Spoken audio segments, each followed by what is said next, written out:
The third process that we can follow is re-examining the inner critic.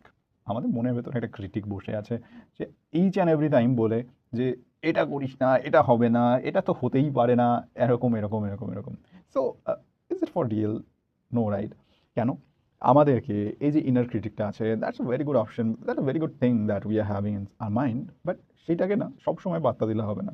সেই inner ক্রিটিকটাকে একটুখানি cross examine করতে হবে, question করতে হবে। Just don't believe it. তাকে কোয়েশ্চেন করো যে what are all the evidences you have for telling that. Just ধরো যে তোমার কাছে কি কোনো ডেটা আছে যার জন্য তুমি বলছো যে হ্যাঁ এই কাজটা আমি করার কথা ভাবছি, বাট সেই কাজটা হবে না? যদি থাকে দেন বলো, then again requestion it, and that's how you can break the pattern.